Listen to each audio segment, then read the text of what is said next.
మూడో విడత సాధారణ ఎన్నికల్లో భాగంగా యాదాద్రి భువనగిరి జిల్లా చౌటుప్పల మండలంలోని పలు గ్రామాల్లో ఎన్నికల సందడి నెలకొంది. మనం ప్రస్తుతం చౌటుప్పల మండలంలోని నాగారం గ్రామంలో ఉన్నాం. బీజేపీ బలపరిచిన బీఆర్ఎస్ అభ్యర్థి కొత్త శిరీష ధనరాజు మనతో ఉన్నారు. వీళ్ళ ప్రచారం ఎలా సాగుతుందో వాళ్ళని అడిగి మరిన్ని వివరాలు తెలుసుకుందాం. చెప్పండి, మీరు గడప గడప ప్రచారం నిర్వహిస్తున్నారు కదా, మీరు ప్రజల నుంచి మీకు ఎలాంటి స్పందన వస్తుంది? అందరికీ నమస్కారం. నా పేరు కొత్త శిరీష ధనరాజ్. నేను ఇప్పుడు ఇక్కడ బీసీ ఉమెన్ గా మాకు రిజర్వేషన్ వచ్చింది కాబట్టి నేను ఏమంటే ఊర్లో రేషన్ డీలర్ గా ఇంత ముందుకు వర్క్ 12 సంవత్సరాల నుంచి వర్క్ చేస్తున్నాను. అందరితోటి ఎప్పుడు కలిసే ఉంటాను. నేను పుట్టింది ఇక్కడే, పెరిగింది ఇక్కడే, మా అత్తగారు ఇక్కడే, మా నానమ్మ వాళ్ళు మొత్తం తరాలన్నీ ఇక్కడే ఉన్నాయి. మా తాత మాజీ సర్పంచి సురు సత్తయ్య. ఇక్కడ ఈ జనాలకు ఇప్పటి వరకు మా గ్రామ ప్రజలకు చాలా సేవ చేసిండు. తను కూడా ఆయన బాటలోనే నేను కూడా ఉండాలన్నట్టుగా ఈ జనాలందరికీ నా వంతు కృషిగా ఏదైనా చేయగలుగుతా అన్న ఉద్దేశంతో సర్పంచ్ అభ్యర్థిగా నేను ముందుకు వస్తున్నాను. ప్రజలందరూ నన్ను ఆదరిస్తున్నారు. మీరు సర్పంచ్ గా గెలిస్తే ఎలాంటి అభివృద్ధి కార్యక్రమాలు చేస్తారు? మీరు ఎలాంటి హామీలతో మీరు ప్రజల ముందుకి వెళ్తున్నారు? మేము పిల్లలు మెయిన్ ఏంటంటే ఎడ్యుకేషన్ పరంగా పిల్లల అభివృద్ధి ధ్యేయంగా ఫస్ట్ మెయిన్ ఏంటంటే ప్రయారిటీ పిల్లలకే ఇద్దామన్న ఉద్దేశంతో ఎడ్యుకేషన్ పర్సన్స్ ముందుకు రావాలి. పిల్లలు బాగుండాలి. మనం కష్టపడేదే పిల్లల కోసం కాబట్టి పిల్లల భవిష్యత్తు బాగుండాలని ఒకటి.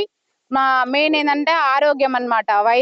ఆరోగ్యము గ్రామంలో చాలా సమస్యలు ఉన్నాయి, ఆరోగ్య సమస్యలు కూడా. మీకు మీ విలేజ్ లో ముఖ్యమైన సమస్యలు ఏంటి?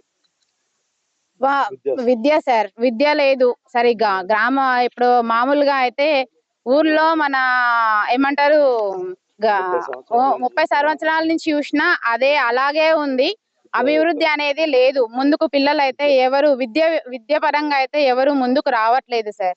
కంపల్సరీ విద్యని డెవలప్ చేయాలన్న ఉద్దేశం మాది. తర్వాత ఏంటంటే వైద్యం, పెద్దవాళ్ళకి ఆరోగ్య సమస్యలు అలాంటివి ఉన్నాయి.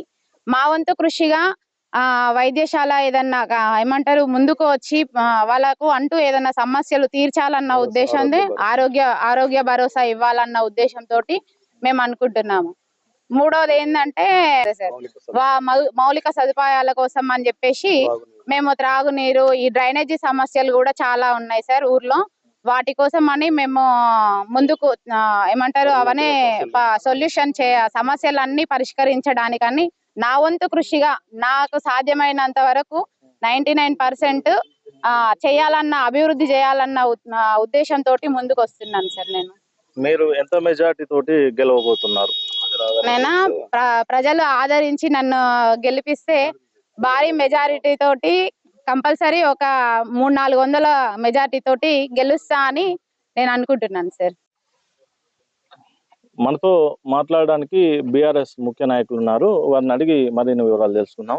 చెప్పండి, మీరు బలపరిచిన అభ్యర్థికి మీరు ఎలాంటి ప్రచారం నిర్వహిస్తున్నారు? గెలుపుకి మీరు ఎలాంటి కృషి చేస్తున్నారు? మేము బలపరిచిన శిరీష గౌడ్ గారికి ఇంటింటి ప్రచారం చేస్తున్నాము. మేము చేసే మేమేమి అభివృద్ధి చేసే హామీలు ఇస్తున్నాము.